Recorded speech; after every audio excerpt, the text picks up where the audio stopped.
अस्सलाम वालेकुम, मैं हूं शाज़ेब खानज़ादा। बिलावल भुट्टो ज़रदारी तकरीर कर रहे थे, अग्रेसिव तकरीर इस वक्त उनकी तरफ से हो रही है और दिफा कर रहे हैं आसिफ ज़रदारी का, उनके जराइम, उनकी कुर्बानियाँ को तशबीह दे रहे हैं मोहतरमा बेनज़ीर भुट्टो और जुल्फ़िकार अली भुट्टो के जराइम से कि इस किस्म के जराइम तो फिर उन्होंने भी किए थे। भरपूर दिफा आसिफ ज़रदारी का इस वक्त बिलावल भुट्टो ज़रदारी की तरफ से जारी है। कल एक तकरीर की थी आसिफ ज़रदारी ने, बात की थी कि माजी का हिसाब किताब छोड़ें, आगे बढ़ें। उससे बात जो इम्प्रेशन आ रहा था, तासुर उभर रहा था, वो ये कि ज़रदारी साहब मुफाहमत चाहते हैं, मुफाहमत की बातें कर रहे हैं और हुकूमत ने उसको लिया भी इसी तरह। हुकूमत ने ये कहा कि कल वो NRO मांग रहे थे। क्या कहा हुकूमत ने, देखिए। हमारे VIP कैदी नैब से पार्लियामेंट में आए थे प्रोडक्शन ऑर्डर के ज़रिए, उन्होंने जो दबे दबे अल्फाज में, मीठी मीठी ज़बान में हुकूमत से NRO मांगा, ये कह के कि हिसाब किताब बंद कर दिया जाए। और ये हिसाब किताब का अमल जो है ये लोगों को हरासा कर रहा है। और वो कह रहे हैं कि अगर वो शख्सियत गिरफ्तार हो सकते हैं तो बाकी लोग जो हैं वो सहमे हुए हैं। तो हजूर आला यही वो इमरान खान की कमिटमेंट थी इस कौम के साथ कि हमने ताकतवर से आगाज़ करना है। इस मुल्क के कानून का इतलाक जब ताकतवर पे यकसा हो जाएगा तो तब ने पाकिस्तान का जन्म होगा। अब ये बातें आज हुकूमत की तरफ से कही गई। ज़रदारी साहब ने आज भी मीडिया से बात की और जब उनसे पूछा गया इस हवाले से तो वो क्या कहते, ज़रा देखिए। आपका तजर्बा कभी भी ठीक नहीं रहा मुस्लिम लीग नून के साथ, और अब फिर एक दफ़ा फिर आप जो है ना डसने के बाद, नुकसान उठाने के बाद, सियासी भी और हुकूमत में भी आप दोबारा मुस्लिम लीग नून पे एतमाद करने जा रहे हैं। तो अब क्या गारंटी है कि आप एक दूसरे को वो ठीक चलेंगे? आपकी बात सही है, मगर इंसान चोट खा के ही सीखता है ना। तो उनने भी चोट खाई है, हमने भी खाई है, तो अब दोनों ही सीखेंगे। क्या अब जो ऑल पार्टीज इकट्ठी हो रही हैं, कॉन्फ्रेंस भी बुलाई जा रही है, इसके बाद भी आप इकट्ठे रहेंगे या फिर उसी तरह अलग हो जाएंगे? इंशाल्लाह इकट्ठे रहेंगे। क्या कल कोई ऐसी पोजीशन आ सकती है कि इमरान खान के साथ भी बैठा जा सके? मुश्किल है, लेकिन जो आसानी से आया होता है ना उसको कदर नहीं है जमहूरियत की। अब ज़रदारी साहब कह रहे हैं इमरान खान के साथ बैठना मुश्किल लगता है, वो आसानी से आए हैं, उन्हें जमहूरियत की कदर नहीं है। कल बात कर रहे थे कि इकॉनमी के लिए, दूसरे मामलात के लिए हम बैठने को तैयार हैं, जिससे हुकूमत ने ये कहा कि वो NRO मांग रहे थे। और आज ज़रदारी साहब ये कहते नजर आए बिलावल भुट्टो बड़ी अग्रेसिव तकरीर कर रहे हैं। प्रोग्राम में आगे बढ़ते हैं। पेशावर के शहरियों को ट्रांसपोर्ट की आरामदा और सस्ती सहूलत फराहम करने का वादा तहरीक इंसाफ के लिए अब डरावना ख्वाब बन गया है। इस प्रोजेक्ट को, जिसे तहरीक इंसाफ के रहनुमा अपना फ्लैगशिप मंसूबा कहते नहीं थकते थे और इसकी लागत और मयार को पंजाब के मुख्तलिफ शहरों में नून लीग के दौर में बनने वाले मेट्रो मंसूबों से बेहतर करार देते थे, अब ये शायद वाहिद मंसूबा है जिसके हवाले से आए रोज तनाज़ात सामने आ रहे हैं। इस मंसूबे की खामी और नकाइस से मुतालिक मुसलसल बेकायदगियाँ सामने आ रही हैं और इस हवाले से तहरीक इंसाफ की सूबाई हुकूमत की अपनी इंक्वायरी कमेटी और एशियन डेवलपमेंट बैंक पहले ही निशानदही कर चुके हैं। और अब ऑडिटर जनरल ऑफ पाकिस्तान की रिपोर्ट में भी संगीन बेकायदगियों की निशानदही की गई है। ऑडिटर जनरल की रिपोर्ट जो रवां साल अप्रैल के आखिर में तैयार की गई, इसके मुताबिक मंसूबे के मुआहदे में शामिल पाबंदियों की पैरवी नहीं की गई। मुआहदे का मैनेजमेंट सिस्टम अपनी जगह मौजूद नहीं था, इसलिए बेकायदगियाँ देखी गई। तफसीली इंजीनियरिंग डिज़ाइन की अदम मौजूदगी में मंसूबे का गैर मयारी तामीराती काम हुआ, जिसका मंसूबे पर मनफी असर पड़ा। PC1 के लिए अफरादी क़ुव्वत को मुलाजमत पर रखने के लिए और अदायगियों के लिए एशियन डेवलपमेंट बैंक की गाइडलाइंस की पैरवी नहीं की गई, जिसकी वजह से फंड्स का ज़िया हुआ। रिपोर्ट के मुताबिक मंसूबे की प्लानिंग नाकिस थी। तफसीली डिज़ाइन की अदम मौजूदगी में तामीराती काम को तेज़ किया गया, जिसकी वजह से बहुत से मसाइल ने जन्म लिया। क्वालिटी मैनेजमेंट फ्रेमवर्क और कंट्रोल सिस्टम अपनी जगह मौजूद नहीं थे, जिसकी वजह से प्रोजेक्ट मैनेजमेंट में परेशानियां पैदा हुई। फाइनेंशियल मैनेजमेंट मैनुअल के लिए एशियन डेवलपमेंट बैंक ने जो मशवरे दिए उन्हें नज़रअंदाज किया गया, जिसकी वजह से प्रोजेक्ट की फाइनेंशियल मैनेजमेंट को बहुत सी परेशानियों का सामना करना पड़ा। रिपोर्ट के मुताबिक सूबाई हुकूमत के सियासी अज़ाइम मंसूबे की मंसूबाबंदी और अमल दरामद पर बुरी तरह जाहिर हुए। मुतवातिर डेडलाइंस और डिज़ाइनिंग में तब्दीलियों की वजह से मंसूबे का मयार मुतासिर हुआ। ऑडिटर जनरल ऑफ पाकिस्तान ने अपनी रिपोर्ट में कहा है कि मुआहदे की शिकों के मुताबिक अगर कॉन्ट्रैक्टर मुकर्रर करदा वक्त पर काम मुकम्मल नहीं करता तो ठेका देने वाला ठेके की मजमूई मालियत का 0.5% से लेकर 5% तक जुर्माना आयद कर सकता है। ऑडिट के दौरान ये बात देखी गई कि ठेके देने वालों की तरफ से मुतवातिर डेडलाइंस के बाद भी ठेकेदार ने अपना काम वक्त पर मुकम्मल नहीं किया, मगर इसके बावजूद ठेका देने वाले ने उसके खिलाफ कोई एक्शन नहीं लिया। इस हकीकत के बावजूद कि इंजीनियर्स ने कॉन्ट्रैक्टर्स पर 1 अरब 94 करोड़ रुपए से जायद के जुर्माने की सिफारिश की थी।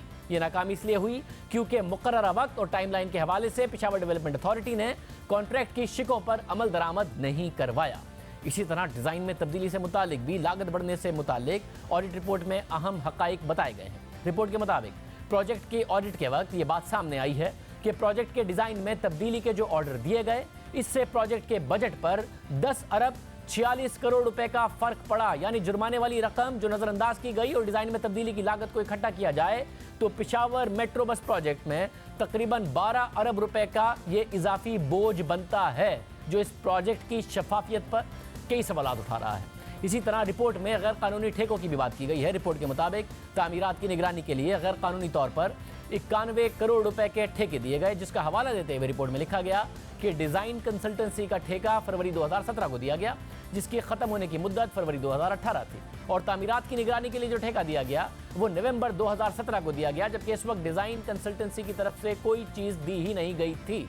यानी डिज़ाइन कंसल्टेंसी के लिए ठेका दिया गया और फिर इसकी बुनियाद पर तामीरात की निगरानी के लिए एक और ठेका दिया गया, लेकिन तामीरात की निगरानी का ठेका ऐसे वक्त में दिया गया जब डिज़ाइन कंसल्टेंसी की तरफ से कुछ फराहम ही नहीं किया गया था। यानी आम अल्फाज में अगर मिसाल दी जाए तो नक्शा मौजूद नहीं था, लेकिन नक्शे पर तामीरात की निगरानी के लिए ठेका दे दिया गया था। रिपोर्ट के मुताबिक तामीरात की निगरानी का ठेका गैर कानूनी है और इसके जिम्मेदारों का तयन होना चाहिए, जिसकी वजह से डिज़ाइन में मुतवातिर तब्दीलियाँ और लागत में इजाफा हुआ। मामला सिर्फ यहाँ तक महदूद नहीं है। दूसरी तरफ रिपोर्ट में पेशावर मेट्रो की 51 बसों की डिलीवरी से मुतालिक भी अहम हकाइक बताए गए हैं। अब अहम बात यह है कि इस वक्त 71 बसें पेशावर में मौजूद हैं, जबकि हमारे ज़राए के मुताबिक मज़ीद 57 बसें पाकिस्तान पहुँच गई हैं। तो इस हिसाब से इस वक्त बसों की तादाद जो मौजूदा तादाद है वो 128 बनती है, लेकिन गालिबन जब ये रिपोर्ट तैयार की गई अप्रैल के महीने में तो उस वक्त तादाद 51 होगी। इसलिए रिपोर्ट में 51 बसों का ऑडिट किया गया है और रिपोर्ट के मुताबिक 51 बसों की डिलीवरी वक्त से पहले की गई, जिसमें बसों की वारंटी की मुद्दत ख़त्म होने का बड़ा खतरा मौजूद है, क्योंकि ये बसें फिल वक्त ऑफ रोड हैं, यानी इस्तेमाल नहीं हो रही हैं क्योंकि प्रोजेक्ट बना नहीं है। रिपोर्ट में मजीद बताया गया कि 20 बसों के डिलीवरी नोट से ये जाहिर होता है कि 9 बसों की हालत इत्मीनान बख्श नहीं है, उनके बम्पर ख़राब हैं, बाज़ बसें डेंट ज़दा हैं और इन बसों में इंस्पेक्शन ऑफिसर की तरफ से नॉन ऑपरेशनल जैसे मसाइल भी रिकॉर्ड किए गए हैं, मगर इन मसाइल के हवाले से बसों के सप्लायर को पैगाम भेजने से मुताल्लिक कोई दस्तावेजी सबूत मौजूद नहीं है। रिपोर्ट के मुताबिक इस हवाले से पेशावर मेट्रो के CEO के खदशात को नज़रअंदाज किया गया, जिसके नतीजे में 51 बसों की वक्त से पहले डिलीवरी हुई और उस पर $79 लाख लागत आई, यानी तकरीबन 1 अरब 25 करोड़ रुपए की लागत से ये बसें आईं। और इस रकम को अगर जुर्माने और डिज़ाइन में तब्दीली वाले रकम से मिलाया जाए तो अमाउंट और बढ़ जाता है। रिपोर्ट के मुताबिक बसों के आने के बावजूद प्रोजेक्ट की तकमील में ताखीर से इन बसों से कोई आमदनी हासिल किए बगैर इनकी वारंटी की मुद्दत ख़त्म हो रही है और वक्त के साथ साथ ये टूट फूट का शिकार भी होने लगी हैं, जिसकी वजह से प्रोजेक्ट को नुकसान होगा। ऑडिट ये सिफारिश करती है कि ऊपर दिए गए मुशाहिदात पर तवज्जो दी जाएगी और इस मामले की छानबीन करके जिम्मेदारों का तयन किया जाएगा और इक़दामात उठाए जाएंगे, ये रिपोर्ट कहती है। ऑडिटर जनरल की रिपोर्ट के मुताबिक प्रोजेक्ट की मुद्दत से मुताल्लिक कई बार तब्दीलियाँ की गई और अब भी इसके मुकम्मल होने की मुद्दत यानी 30 जून गैर हकीकी है। रिपोर्ट के मुताबिक अभी तक फीडर रूट पर एक भी बस स्टॉप नहीं बनाया गया। अब ये रिपोर्ट अप्रैल के आखिर में बनाई गई थी, जिसके कुछ हिस्से आज मंजर आम पर आए। इसमें हैरानकुन हकाइक सामने रखे गए हैं, जबकि पेशावर मेट्रो में बेकायदगियों का ये कोई पहला मामला नहीं है जो सामने आया है। गुज़िश्ता साल तक साबिक वज़ीर खैबर पख्तूनख्वा परवेज़ खटक ने इस मनसूबे के अल्तवा और लागत में इजाफे का जिम्मेदार एशियन डेवलपमेंट बैंक की जानिब से डिज़ाइन में की गई तब्दीलियों को करार दिया था। मौजूदा खैबर पख्तूनख्वा हुकूमत के तर्जुमान भी कहते रहे कि डिज़ाइन में तब्दीलियाँ तो एशियन डेवलपमेंट बैंक ने कराई हैं, मगर जब हमने अपने प्रोग्राम के प्लेटफॉर्म से इस पूरे मामले की तहकीकात की, एशियन डेवलपमेंट बैंक से खुद रब्ता किया, तो परवेज़ खटक के दावे गलत साबित हुए, हुकूमत के दावे गलत साबित हुए। पेशावर मेट्रो के डिज़ाइन में तब्दीलियों से मुताल्लिक हमारे पूछे गए सवालों पर एशियन डेवलपमेंट बैंक ने जवाब दिया था कि पेशावर मेट्रो के मंसूबे में जितनी भी तब्दीलियाँ की गई हैं वो खैबर पख्तूनख्वा हुकूमत ने की हैं और तब्दीली की जितनी भी दरख्वास्तें की गई हैं वो भी खैबर पख्तूनख्वा हुकूमत ने की हैं। एशियन डेवलपमेंट बैंक ने डिज़ाइन में तब्दीली की एक भी तजवीज़ नहीं दी, जबकि गुज़िश्ता माही एशियाई तरक्याती बैंक ने मंसूबे में 30 गलतियों की भी निशानदेही की थी। इन गलतियों में पिशावर मेट्रो के मरकजी कॉरिडोर के 6 मकामात शामिल थे। इसके अलावा ऐसे बसें बना दी गई, ऐसे कॉरिडोर बना दिए गए और सड़क बना दी गई कि वो कुशादा नहीं थी और बसें उसमें से गुजर नहीं सकती थी। और अब ऑडिट की रिपोर्ट भी सामने आ गई है। शौकत यूसुफ़ज़ई साहब हमारे साथ मौजूद हैं, वज़ीर इत्तलात खैबर पख्तूनख्वा। यूसुफ़ज़ई साहब, जून में आपने कहा था कि पिशावर मेट्रो का, उस सवाल पे मैं बाद में आऊँगा, मगर ये ऑडिट रिपोर्ट बहुत ज़्यादा इस वक्त सवालात उठा रही है। पेनल्टीज़ भी आपने नहीं की, इसके अलावा पॉलिटिकल आपके एम्बिशंस जो हैं उसकी वजह से ये प्रोजेक्ट ताख़ीर का शिकार हुआ। बिस्मिल्लाहिर्रहमानिर्रहीम। शाज़िब भाई, ऐसी कोई बात नहीं है। देखिए, ये तो नॉर्मल रूटीन की वो होती है। जब ऑडिटर जनरल की रिपोर्ट आती है उसमें ये फाइनल रिपोर्ट नहीं होती, ऑब्जर्वेशन होती है पहले जो इब्तदाई में आते हैं। वो ऑब्जर्वेशन जब आती है उस पर, क्योंकि ये तो टेक्निकल लोग तो होते नहीं है, जाके साइट चेक करके फिर अपने जो ऑब्जर्वेशन लगाते हैं, फिर वो जो डिपार्टमेंट होता है वो उनको अपने सारे जो डॉक्यूमेंट्स होते हैं, जो रेलेवेंट चीज़ें होती है, वो उनको फिर समझाते हैं। फिर वो चीज़ें जो है वो पैरा सेटल हो जाते हैं, क्योंकि ये DAC इसको कहते हैं, जो डिपार्टमेंटल कमेटी होती है, उसमें वो सारे रेलेवेंट लोग होते हैं, उसमें ऑडिटर जनरल के लोग भी होते हैं। फिर वो एक एक क्वेश्चन करते हैं, वो उनको बताते हैं, उसका जवाब देते हैं, फिर बहुत सारे पैरा सेटल हो जाते हैं। और इसी तरह इसमें भी हुआ है। ये जो चीज़ें पब्लिक हुई हैं, ये बेसिकली ऑब्जर्वेशन है, रिपोर्ट नहीं है। और जब ऑब्जर्वेशन आई थी तो इसके बाद मीटिंग हुई थी, उनको सबको बता दिया गया था, समझा दिया गया था, टेक्निकल चीज़ें उनके सामने लाई गई। वो सारे पैरा तकरीबन सेटल हो चुके हैं। जो इस वक्त TV पे आ रहे हैं या मीडिया के ऊपर जो कुछ आ रहा है, ये सेटल हो चुका है। इसमें कोई ऐसी चीज़ नहीं है। जो भी पब्लिक अकाउंट्स कमेटी आपने भी कवर की होगी, जो भी सहाफ़ी कवर करते हैं, उनको पता होता है। ये होता है कि ऑडिट पैराज होते हैं, फिर उनको बात आप दुरुस्त कह रहे हैं, मगर ये क्या सेटल हुआ है? ये आपने सेटल कर लिया कि इसके बार बार जो डेडलाइन है वो मीट हो गई है क्या? क्योंकि आपने जून की कही थी, अब जून में भी ये नहीं बनने जा रही है, कोई 5वीं ये डेडलाइन थी। साथ में बसें क्या वक्त से पहले नहीं आ गई हैं और वो ख़राब नहीं हो रही हैं, उनकी वारंटी इस वक्त एक्सपायर नहीं हो रही है। अगर डेडलाइन नहीं पूरी हुई तो क्या आपने कॉन्ट्रैक्टर को पेनलाइज किया है, उससे वो जुर्माना लिया है कि आपने बार बार डिज़ाइन नहीं बदले हैं और डिज़ाइन की में खामियां आप लोगों ने नहीं छोड़ दी थी? तो ये सारी बातें कैसे सेटल की हैं आपने? देखिए, पहले मैं आता हूँ जुर्माने पे। देखिए, ये जो कॉन्ट्रैक्टर के साथ जो कुछ होता है ना, वो अब आपने देखना पड़ता है कि यहाँ पे लैंड्स का इशू, एक इशू, मतलब एक PTCL का इशू, गैस का इशू, बिजली के तारों का इशू, ये सारी चीज़ें होती हैं। क्योंकि उस वक्त हमारे पास फेडरल गवर्नमेंट भी नहीं थी, फिर उसमें काफ़ी हमें प्रॉब्लम्स आए और उसकी वजह से जो थोड़ा वो डिले हुआ। अभी तो 30 जून तक हमारे पास हमने एक्सटेंशन दी हुई है, 30 जून तक। और 30 जून के बाद फिर देखेंगे कि अगर कोई ऐसी चीज़ होती है तो 30 जून तक तो फिर जुर्माना लग ही नहीं सकता, क्योंकि उसके जो चीज़ें होती हैं जो हमारे पार्ट पे डिले होती हैं, तो उसमें फिर कॉन्ट्रैक्टर का वो नहीं होता है, उसका कोई कसूर नहीं होता है। क्योंकि जाहिर बात है, जब आप PTCL और ये जो दूसरे तीसरे जो गैस वाले हैं, इनके भी इश्यूज़ आते हैं, तो वो फिर 30 जून के बाद फिर देखा जा सकता है कि आया कॉन्ट्रैक्टर का जो 15% जो काम है ये होता है, नहीं होता है, हुआ मतलब, मगर रिपोर्ट कहते हैं कि इंजीनियर्स ने कहा था कि कॉन्ट्रैक्टर को आप पेनलाइज करें, मगर आप जो बात कर रहे हैं कि उन पर जुर्माना लगाएं, मगर आप जो बात कर रहे हैं, आप ये कह रहे हैं कि डेडलाइन जो आप देते रहे 5 दफ़ा, कॉन्ट्रैक्टर ने कोई डेडलाइन मीट नहीं की, यानी 30 जून ही की कॉन्ट्रैक्टर ने डिलीवरी करनी थी। आप लोग माजी में गलत डेडलाइन देते रहे, 14 महीने पहले से डेडलाइन आ रही है। 30 अप्रैल 2018 को मुकम्मल करने का इलेक्शन से पहले कहा था परवेज़ खटक ने, तो ये आप आवाम से गलत बयानी करते रहे, गैर हकीकी डेडलाइन देते रहे, इलेक्शन में जाने से पहले इस गैर हकीकी तौर पर इसको डेवलप कराते रहे। कॉन्ट्रैक्टर ने कुछ गलत नहीं किया। देखिए, वो एक डेडलाइन परवेज़ खटक साहब ने इसलिए भी दी थी और उसमें आप देखें कि काम भी बहुत ज़्यादा हुआ था। डेडलाइन देने का मकसद था कि काम तेज़ हो जाए, क्योंकि आप 6 मंथ में तो आप देखते हैं कोई भी इतना बड़ा प्रोजेक्ट सवाल ही पैदा नहीं होता। आप जो MMA के दौर का जो जेल पुल है, मेरे ख्याल से कोई आधा किलोमीटर से भी कम होगा, वो तकरीबन 9 सालों में, यानी कि NP का दौर भी उस पर गुजरा, MMA का दौर भी गुजरा, हमने आके 2013 में मुकम्मल किया। ये तो देखें, इसमें तो 13 किलोमीटर एलिवेटेड है। मगर तो ये तो सवाल ही पैदा नहीं होता था। शौकत साहब, मगर ये यहाँ तक एमएमए से अपने आप को कंपेयर कर रहे हैं। जब ये पेशावर मेट्रो शुरू की थी तो शहबाज शरीफ से कंपेयर करते थे कि उन्होंने 11 महीने में बनाई थी, हम 8 महीने में बनाएंगे। अब एमएमए पे हो गया है कंपैरिजन, शहबाज शरीफ को अब आप भूल गए हैं। और उसमें फिर अगर आपने कहा कि वो सिर्फ काम तेज़ कराने के लिए था, तो क्यों कहते थे कि हम 8 महीने में मुकम्मल करेंगे, रिकॉर्ड होगा, और फिर बसें भी उस हिसाब से मंगा ली, और डिज़ाइन में भी इतनी सारी खामियां आ गई जल्दी जल्दी में। देखिए, डिज़ाइन की जो आपने बात की ना, डिज़ाइन ये बहुत बड़ा प्रोजेक्ट है। इसमें कंसल्टेंट ये जो होता है, ये सारी जिम्मेदारी कंसल्टेंट की होती है, और वो आपको पता है हायर करते हैं एडीबी। उनको जो समझ आती है, जो जहाँ पे देखते हैं कि यहाँ पे इस तरह होना चाहिए, और 1-2-3 जगहों पे उन्होंने किए ये जो, क्योंकि मीडिया के हाइप बहुत है और ख़ास तरह हमें फोकस किया गया है बीआरटी के ऊपर।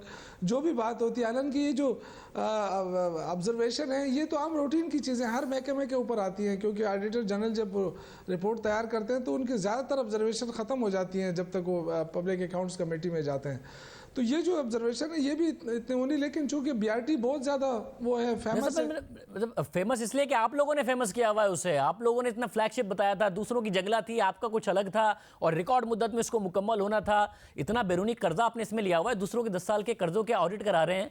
अपना इसका फेलियर का कौन ऑडिट करेगा? और आप कह रहे हैं कि सेटल हो गए, कैसे हो गए हैं? मार्च की डेडलाइन दी, अब 30 जून की आपने दी हुई थी, आप मेरे प्रोग्राम में बैठे हैं, 8 दिन बाकी हैं, हो जाएगा शुरू?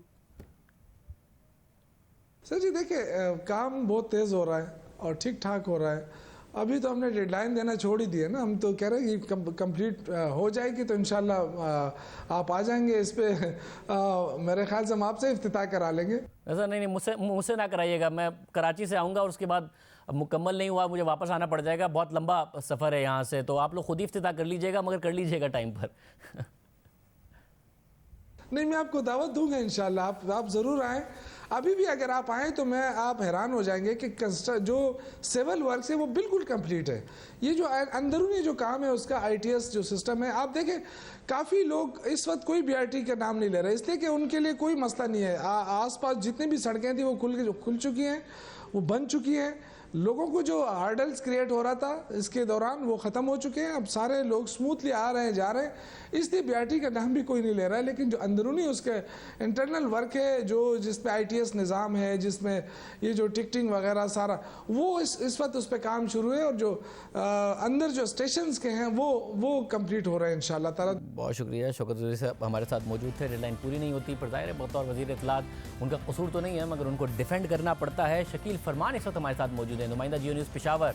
शकील फरमान, आप बहुत अरसे से बहुत तफसील से कवर करते रहे पेशावर बीआरटी को, अब जून में तो मुकम्मल होती नहीं नज़र आ रही, क्या इस वक्त मामला है? देखें, जो PC1 है उसके मुताबिक तो जो है इसको मुकम्मल होना चाहिए 30 जून तक, लेकिन सूरत हाल इससे बरक्स है। अगर हम मंसूबे को देखें तो चमकनी से हयाताबाद तक जो मेन कॉरिडोर है उस पे काम मुकम्मल कर लिया गया है, जबकि हयाताबाद से जो कारखानों का जो कॉरिडोर जो अलग एक एक्सटेंशन डाली जा रही है उस पे काम जो है वो अभी तक मुकम्मल नहीं हो सका है। 3 माह बताया जा रहा है कि उस पे लगेंगे। इसी तरह जब स्टेशंस की बात करें, बस स्टेशंस की 30 बस स्टेशंस जो हैं वो बनाए गए हैं इस मंसूबे में बीआरटी के कॉरिडोर के रूट के ऊपर, लेकिन एक जो है बस स्टेशन उस पर भी काम मुकम्मल अभी तक जो है मुकम्मल नहीं हो सके। कोई ऐसा बस स्टेशन है जिस पे काम मुकम्मल हो सका है। कुछ बस स्टेशन ऐसे हैं जिन पे 50% काम मुकम्मल हुआ है, कुछ पे 60% काम मुकम्मल हुआ है, कुछ पे जो है 80% काम मुकम्मल हुआ है। बस डिपोज जो 3 बस डिपोज हैं, अगर उनकी बात की जाए तो 3 बस डिपोज में से एक पर भी जो है अब तक जो है काम मुकम्मल नहीं किया जा सका है।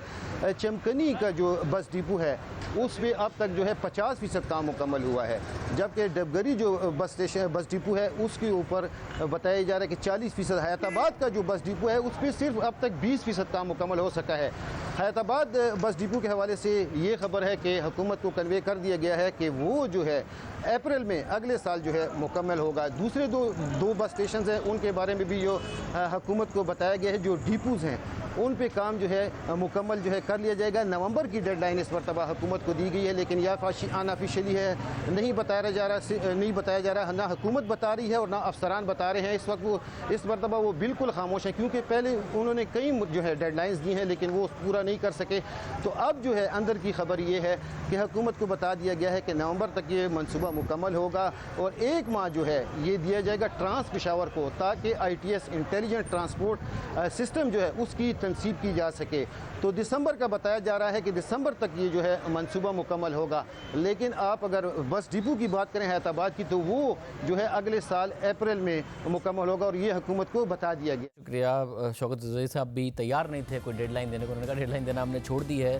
शकील फरमान कह रहे हैं नवंबर तक ये मामला चला गया है। प्रोग्राम में एक ब्रेक शामिल करते हैं, बस खबरों पर बात करेंगे।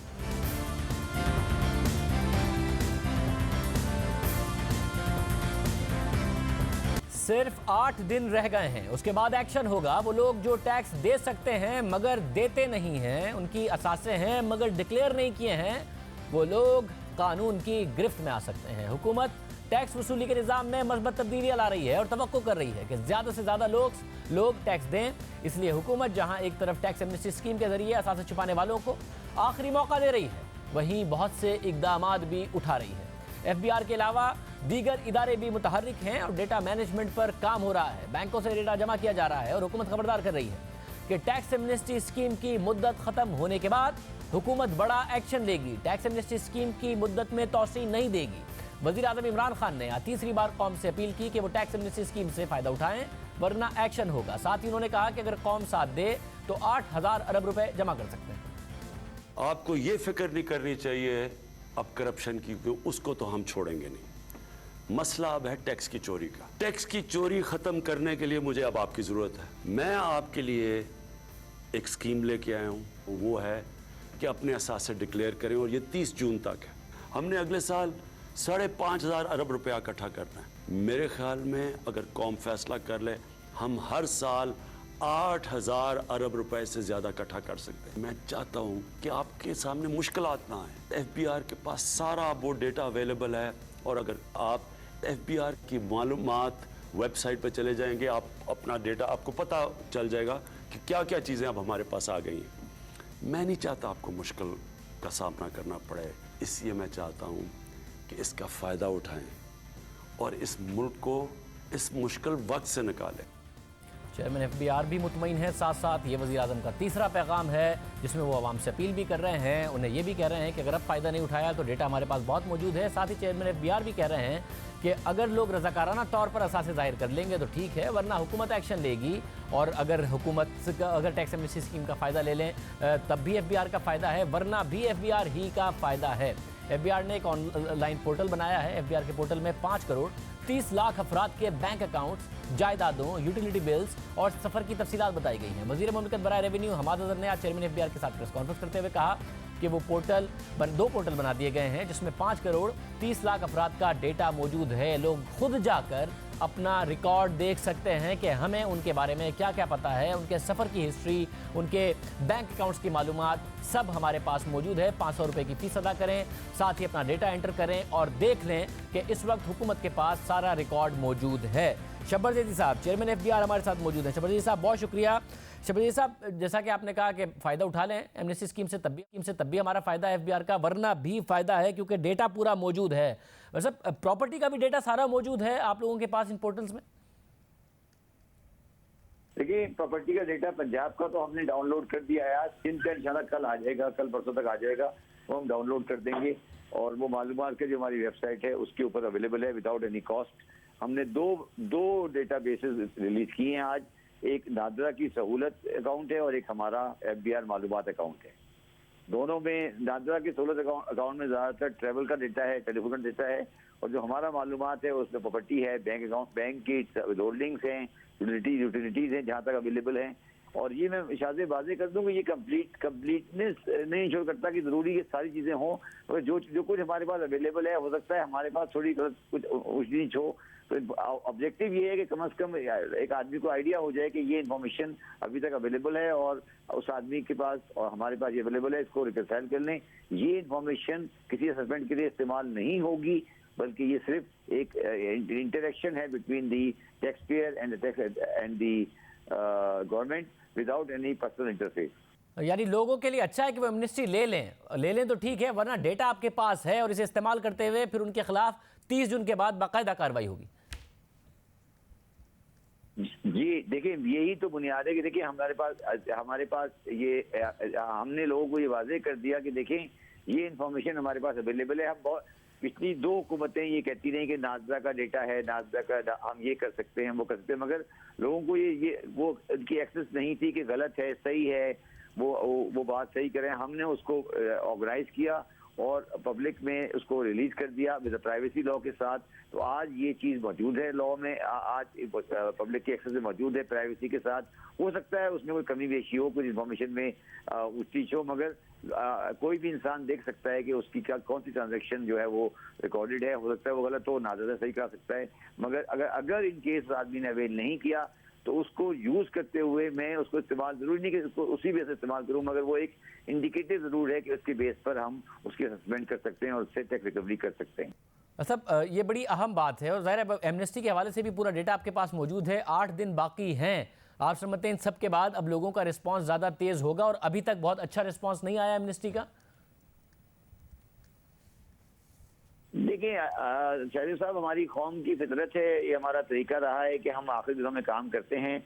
हमारी जो कोशिश है वो, जिस तरह आपने शुरू में कहा, हमारे लिए दोनों विन विन सिचुएशन है। अगर लोगों ने एमनेस्टी अवेल की तो उनके लिए फ़ायदा है, उनको आसानी है। 4% देने के बाद या 1.5% देने के बाद वो उसको एक मैं आज इन्फॉर्मेशन और दे दूं कि हमने जो अपनी वैल्यूएशन टेबल प्रॉपर्टी की वो भी रिवाइज कर दी है, उसका रिवाइज करके उसको हम तकरीबन 85% के करीब ले गए हैं, वो भी रिलीज कर दिया है।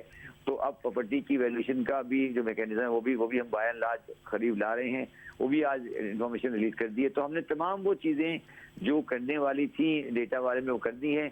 अगर लोगों को ये बात समझ आ गई है कि अगर वो इन्फॉर्मेशन टैक्स और रिटर्न में आएंगे तो उनके लिए फायदा है। अगर वो इनकेस नहीं आते, कोई वजूहत हैं, हो सकता है उनकी कुछ बात उनकी वजूहत हो, तो उनको ये कम से कम अंदाजा जरूर होना चाहिए कि FBR ऑटोमेशन सिस्टम के साथ, इन्फॉर्मेशन डेटा के साथ आगे बढ़ेगा और वो लोगों के साथ जो टैक्स रिकवरी है वो करेगा, जो कानून के तहत अमल दरामद हम कर सकते हैं वो करेगा। और ये भी याद रखा जाए कि बेनामी के तहत हमारे पास कंफिस्केशन ऑफ एसेट का भी राइट है।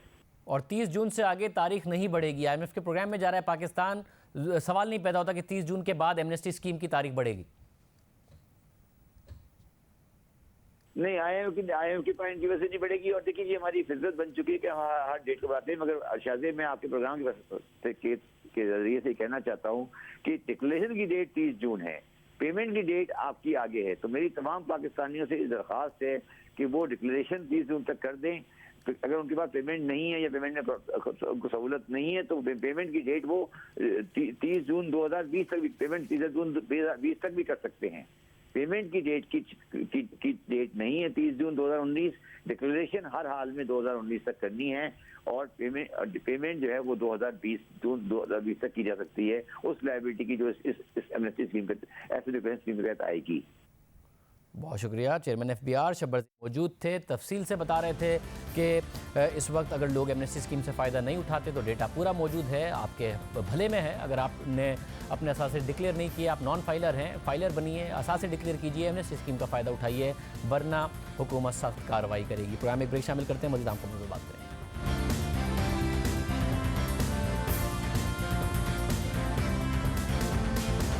किया था हम एहतसाब करेंगे, अल्हम्दुलिल्लाह तमाम वो जिनका एहतसाब करना था हमने कामयाबी से किया। आप कर रहे हैं या नैब कर रही है? नहीं, हम कर रहे हैं। इससे पहले कहाँ थे नैब? इससे पहले कहाँ? नैब यही कर रही है, कहते रहे। ये आज आपने क्या बात कर दी है कि आप एहतसाब कर रहे हैं, नैब नहीं कर रही? उसकी वजह मैं आपको बताता हूँ। तमाम इदारे एक खास माहौल में काम करते हैं।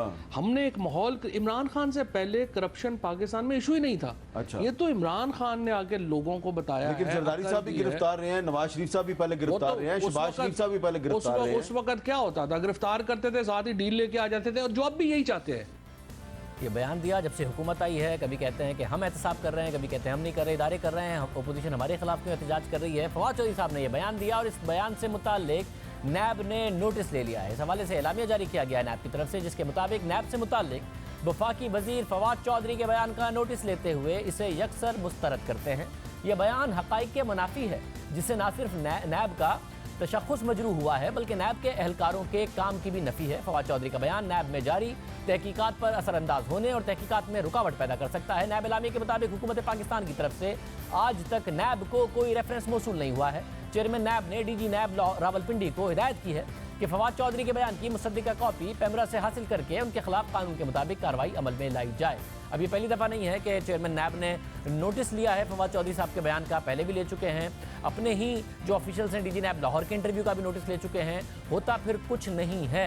और जो खुद स्कैंडल, मुबैना स्कैंडल खुद चेयरमैन नैब का मंजर आम पर आया, उसका किसी ने नोटिस भी नहीं लिया, वो मंतकी अंजाम तक भी नहीं पहुंचा। फवाद चौधरी साहब हमारे साथ मौजूद हैं, वफाकी वजीर साइंस और टेक्नोलॉजी। फवाद चौधरी साहब बहुत शुक्रिया। सब नैब बार बार आपके खिलाफ नोटिस लेता है, इस दफ़ा तो तहकीकात का भी कह दिया है, कार्रवाई हो सकती है आपके खिलाफ, क्या कहेंगे? नहीं, मेरा ख्याल है कि वो प्रॉपरली जो प्रोग्राम था शायद उसको वैल्यूएट नहीं हुआ या बात नहीं सुनी। मेरा तो नैब की जो फंक्शंस हैं उनसे कोई ताल्लुक ही नहीं था। मैंने तो ये कहा था कि जो अकाउंटेबिलिटी का जो एक इस वक्त एक माहौल है पाकिस्तान में, जो बयानिया है, जो नैरेटिव है, वो इमरान खान ने क्रिएट किया। और पहले इमरान खान से पहले तो ये बात आम हो गई थी कि जी लगाता है, अगर खाता है तो लगाता भी तो है ना। मैंने ये अर्ज किया था कि ये पीटीआई का राइज है और इमरान खान का राइज है, जिसकी वजह से एक नैरेटिव पाकिस्तान की सियासत में आया अकाउंटेबिलिटी का, और इदारे जो है वो इफेक्टिवली काम इसलिए कर रहे हैं कि पॉलिटिकल एनवायरनमेंट है हमारे मुल्क में अकाउंटेबिलिटी करने के लिए, वरना इदारे तो ज़ाहिर है पहले भी मौजूद थे। सब मगर माजी में ही तो हुआ है, इदारे इसी तरीके से मौजूद थे कि किसी एक को टारगेट हो जाता था। कोई पीपल्स पार्टी उस वक्त टारगेट हुई थी, डॉक्टर आसिम गिरफ्तार हुए, शर्जील मेमनात तक गिरफ्तार हैं। ये जो केस चल रहा है ये भी उस ज़माने में शुरू हुआ। नून लीग के ज़माने में ही नून लीग ज़ेर ताब आ गई, तो फिर आहद चीमा, 56 केसेस, कंपनीज के केसेस, वो सारे के सारे शुरू हो गए थे। माजी में भी इसी तरीके से नैब इस्तेमाल हुआ करता था। और आप कह रहे हैं कि इनके बारे में तो मशहूर हो गया था कि खाता है तो लगाता भी है। सब आजकल मशहूर हो गया है कि अगर ये खाता नहीं है तो फिर लगाता क्यों नहीं है? बात यह है कि ये जो आपने बात की है ना कि ये सारे जो आहद चीमा, शहबाज शरीफ वगैरह, ये तो ज़ाहिर है कि उसके बाद हुआ ना कि जब इमरान खान का राइज हुआ पॉलिटिक्स में। उससे पहले तो ये कुछ भी पाकिस्तान में ये मामला नहीं हो रहा था। कमर जमान चौधरी यहाँ पर नैब के चेयरमैन थे, और आपको मालूम है जिस तरह की कंप्रोमाइज इन्वेस्टिगेशन हुई, पनामा जैसा एक जो इंटरनेशनल स्कैम था उसको दबाने की कोशिश हुई, वो तो हमारे सामने है। तो जो पीटीआई की एक पूरी जदोजहद थी, इमरान खान का जो एक पूरा नैरेटिव था, वो पाकिस्तान में राइज हुआ है।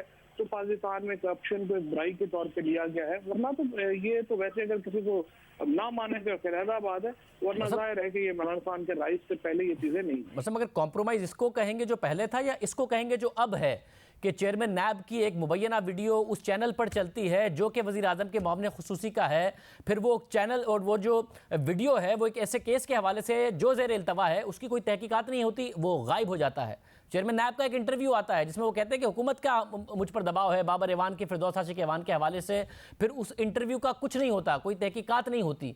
तो कॉम्प्रोमाइज़ वो था, या अब कहेंगे कि चेयरमैन नैब कॉम्प्रोमाइज़ हो गए हैं और हुकूमती केसेस के हवाले से बाकायदा तौर पर कह रहे हैं और कोई नोटिस नहीं होता, कोई एक्शन नहीं होता? देखिए, पहली बात तो ये है कि केसेस चाहे बाबर वान पे हो, फिरदौस आशिक अवान पे हो, या ये सारे PMLN वगैरह के ऊपर हो, कोई भी जो केस है वो हमारा बनाया हुआ नहीं। ये सारे वो केसेस हैं जो या तो नवाज शरीफ और पीपल्स पार्टी के दौर में बने, या फिर इनको सुप्रीम कोर्ट में ये केसेस गए और उन्होंने बनाए। लिहाजा ये कहना कि इनमें से किसी से ताल्लुक भी हमसे है, वो एक बिल्कुल जो है वो लायानी बात है। ऐसा मगर आप कह रहे हैं कि इमरान खान साहब ने फिजा बनाई, मादत के साथ ये फिजा तो हमेशा थी इस मुल्क में 90 की दहाई से लेके अब तक, कि अपोजिशन के खिलाफ केसेस हों और हुकूमत के खिलाफ केसेस स्लो हों या ना हों। तो अभी भी यही है कि आपके वज़रा और लोगों के खिलाफ केसेस स्लो हैं, नहीं आगे बढ़ रहे, और हुकूमत के खिलाफ और अपोजिशन के खिलाफ तेजी से आगे बढ़े, तो हमेशा से था। हुकूमती केस कोई भी स्लो नहीं है। जो नवाज शरीफ साहब का केस था उसको कंक्लूड होने में 3 साल लगे। अब ये आपकी बात जो है वो अलहदा, इस बात के ऊपर यकीनन मैं तो इसके हक में हूँ कि ये केसेस जो हैं ये सारे जल्दी चलने चाहिए। नैब का अपने कानून में टाइम दिया गया हुआ है कि इसको आप जल्दी जो है वो चलाएंगे। एंटी टेररिज्म के केसेस हमारे यहाँ सालों पड़े रहते हैं, वो नहीं चलते। ये तो चूंकि मसला ये है, इसके ऊपर इतनी गुफ्तगू इसलिए हो रही है, बड़े लोग इन्वॉल्व हैं। यानी आप परेशान नहीं है, फिर कोई परेशानी नहीं है आपको अगर नैब तहकीकात करता है आपके बयान के हवाले से? मेरा ख्याल है वो क्लैरिफिकेशन हो जाएगी। 40 सेकंड की वीडियो है, तो जो भी देखेगा उसका कंक्लूजन जो है वो मेरे सुनो तो नहीं। बहुत शुक्रिया फवाद चौधरी साहब हमारे साथ मौजूद। आउट ऑफ कॉन्टेक्स्ट है और कोई ऐसा मसला नहीं है। प्रोग्राम में आगे बढ़ते हैं। खबर गर्म थी कि अमेरिका ईरान पर हमला करने जा रहा है, मगर ऐसा नहीं हुआ। हमले से सिर्फ 10 मिनट पहले अमेरिकी सदर डोनाल्ड ट्रंप ने अपना जहन बदल लिया। गुज़िश्ता रोज़ अमरीकी सदर डोनाल्ड ट्रंप ने अमरीकी फौजी ड्रोन गिराए जाने के बाद ईरान के खिलाफ जवाबी कार्रवाइयों की मंजूरी दी, जिसके बाद तवक्को की जा रही थी कि अमरीका जुमेरात की शाम ईरान पर हमला करेगा। ये खदशा था। शाम से सुबह हुई और हमले का खतरा टल गया। अमरीकी अखबार न्यूयॉर्क टाइम्स की रिपोर्ट के मुताबिक जुमे की सुबह डोनाल्ड ट्रंप इस फैसले से पीछे हट गए। व्हाइट हाउस हुक्काम का कहना है कि ऑपरेशन मुबैना तौर पर अपने इब्तिदाई मराहिल में था। तैयारे फिजा में थे, बहरी बेड़े भी अपनी पोजीशन संभाले हुए थे। हमले की तैयारी मुकम्मल थी। जुमे की सुबह सूरज तुलू होने से पहले हमला किया जाना था, लेकिन हमले से पहले अस्करी हुक्काम को हमला रोकने का हुक्म मिला। इस हुक्म के बाद कोई मिसाइल नहीं दागा गया। अमरीकी सदर डोनाल्ड ट्रंप ने ईरान पर हमले का हुक्म देकर थोड़ी देर बाद वापस ले लिया। अमरीकी सदर ने यह हमला कब और क्यों रोकने का हुक्म दिया, इस हवाले से अमरीकी सदर डोनाल्ड ट्रंप ने ट्वीट किया कि पीर को ईरान ने बैनुल-अक़वामी समंदरी हुदूद में ड्रोन गिराया। गुज़िश्ता रात हमने 3 अस्करी तंसीबात पर हमले के लिए मुकम्मल तैयारी कर ली थी। जब मैंने अपने जनरल से पूछा कि कितने लोग मारे जाएंगे तो जवाब मिला 150 लोग। 10 मिनट पहले फौजी कार्रवाई रुकवाई। अपने ट्वीट में ट्रंप ने मजीद लिखा कि ड्रोन तैयारे मार गिराने के लिहाज से फौजी कार्रवाई मुनासिब नहीं समझी। मैं जल्दी में नहीं हूँ, हमारी फौज तैयार है। गुज़िश्ता रात नई पाबंदियां आयद की गई हैं। ईरान जौहरी हथियार कभी हासिल नहीं कर सकेगा, ना अमेरिका के खिलाफ ना ही दुनिया के खिलाफ। अमेरिका और ईरान के दरमियान कशीदगी में इस वक्त इजाफा हुआ जब गुज़िश्ता रोज ईरान की जानिब से अमेरिकी जासूसी ड्रोन तैयारे को निशाना बनाया गया, जिस पर अमेरिकी सदर डोनाल्ड ट्रंप ने ट्वीट किया था कि ईरान ने बहुत बड़ी गलती कर दी है। अमेरिकी टीवी CNN के मुताबिक अमेरिकी सेंट्रल कमांड ने अमेरिकी ड्रोन तबाह होने की तस्दीक भी की है और कहा है कि ईरान ने उनके एक जासूसी ड्रोन को स्ट्रेट ऑफ हुर्मुज़ के ऊपर बैनुल-अक़वामी फ़िज़ाई हुदूद में निशाना बनाया, जबकि ईरान के पासदारान इनक़लाब के सरबराह ने दावा किया था कि उन्होंने ईरानी फ़िज़ाई हुदूद की खिलाफ वर्जी करने वाले अमरीकी जासूसी ड्रोन को मार गिराया है। और ये ईरान की तरफ से वाज़ेह पैगाम है कि हमारी सरहदें हमारे लिए सुर्ख लकीर हैं और जो भी दुश्मन उन्हें पार करने की कोशिश करेगा उसे तबाह कर दिया जाएगा। हम ऐलानिया कहते हैं कि हम किसी मुल्क से जंग नहीं चाहते, लेकिन हम इसके लिए तैयार हैं। ईरान के एटमी मामले पर अमरीकी पॉलिसी में तब्दीली के बाद से दोनों ममालिक के दरमियान बाकायदा कशीदगी है, इल्ज़ाम तराशियाँ हैं और ड्रोन का गिराया जाना और फिर यह खबर आना कि अमरीकी सदर ने ईरान पर हमले के हवाले से, ऑपरेशन के हवाले से मंजूरी दे दी थी, लेकिन फिर 10 मिनट पहले उसे मना किया। क्या ये एक दफ़ा फिर दोनों की तरफ से पोस्टरिंग है या एक रियल ख़तरा मौजूद है? मुईद यूसुफ साहब हमारे साथ मौजूद हैं, माहिर बैनुल-अक़वामी उमूर। मुईद साहब बहुत शुक्रिया। ज़ाहिर है आप माजी में भी दोनों इस वक्त जो है वो टेम्परेचर एक दूसरे के खिलाफ बढ़ाएंगे, मगर अब आपको लगता है कि अब जो मामलात हैं वो एक स्टेक्स बढ़ गए हैं, ये कशीदगी हाथ से भी निकल सकती है, जंग की तरफ भी जा सकती है? जी शुक्रिया शाजिब। देखिए मैं वो दोनों बातें दोहराऊंगा जो मैंने आपको शायद पिछली दफ़ा कही थी। पहली कि जब मामलात इतने कशीदा हो जाएं तो कोई भी अनवांटेड कॉन्सिक्वेंसेस हो सकते हैं, कोई ऐसी चीज़ हो सकती है जो दोनों अतराफ से वो ना चाहते हों, और उसमें मुझे लगता है कि आज के दिन हम एक जंग के सबसे ज़्यादा करीब हैं अभी तक हम जब से ये मामला शुरू हुआ है। लेकिन दूसरी बात मैं ये दोहराऊंगा कि अभी भी वो हकायक बिल्कुल वहीं के वहीं हैं। ना तो डोनाल्ड ट्रंप साहब जंग चाहते हैं, ईरान के पास कोई ऐसी जंगी कुव्वत नहीं है कि वो अमेरिका के सामने खड़ा हो सके, और ना ही सऊदी अरब और मुत्तहिदा अमारात जो हैं, अगर आप उनके बयानात देखें, रवैया देखें, ये सारा मामला था JCPOA जो ईरान के साथ न्यूक्लियर डील हुई थी अमेरिका की, वो बहुत ही नापसंद है डोनाल्ड ट्रंप साहब की एडमिनिस्ट्रेशन को, और बहुत से लोग जिन्होंने उसके लिए वोट भी किया था अमेरिकी कांग्रेस में ओबामा साहब के वक्त, वो उससे खुश नहीं थे। तो ये ईरान पे सैंक्शंस, ईरान को जो स्क्वीज किया जा रहा है, उसका मतलब ये है कि किसी तरह ईरान को दोबारा रीनिगोशिएट कराई जाए वो डील, और उस डील में वो चीज़ें जो अमेरिका को, जो मगरबी ममालिक को नहीं पसंद, वो निकाली जाए। हाँ, एक मुल्क है जो मेरे ख्याल है कि शायद जंग की तरफ भी जाना चाहे, वो इजराइल है। उनको जो है इससे फायदा पहुंचता है कि ईरान पे को हमला हो, चाहे वो फिजाई हमला हो, उनके न्यूक्लियर साइट्स को भी स्ट्राइक किया जाए वगैरह। तो मामलात तो बहुत खराब हैं, लेकिन मुझे नहीं लगता अभी भी अमेरिका या ईरान जंग चाहेगा। हाँ, अगर एक आध और ड्रोन, एक आध और चीज हुई तो ये मामला उस तरफ जा सकता है। ईरान ने ये वाज़ेह कि वो इस तरह की चीजें करके एक रिएक्शन जरूर दिखाएंगे, वो इसको वो लाइंग डाउन नहीं लेंगे जिस तरह कहते हैं। तो अगर वो होगा तो फिर जाहिर बात है अमेरिका भी अपने मसल जो है फ्लेक्स करेगा, तो ये मामला गलत तरफ चल पड़ा है। ये मामला गलत तरफ चल पड़ा है। ईरान की जानिब से अमेरिकी ड्रोन गिराए जाने के बाद अल्फाज की जंग से बात आगे बढ़ गई है। अमेरिकी सदर ने जवाबी कार्रवाई का फैसला करके वापस तो ले लिया है, मगर खतरात बरकरार हैं। अमेरिका का इसरार है कि ड्रोन बैनुल-अक़वामी समंदर की हदूद में था, लेकिन ईरान का कहना है कि ड्रोन उसकी फ़िज़ाई हदूद में था। इस हवाले से ईरानी हुकाम ने आज ड्रोन के मलबे की तस्वीर भी शेयर की हैं और फिर से ये कहा है कि मलबा ईरानी हदूद से मिला है। अब ये देखते हैं मामला कहाँ तक जाता है। आज के प्रोग्राम में इतना ही। आपसे पीर के दिन मुलाकात होगी। अल्लाह हाफ़िज़।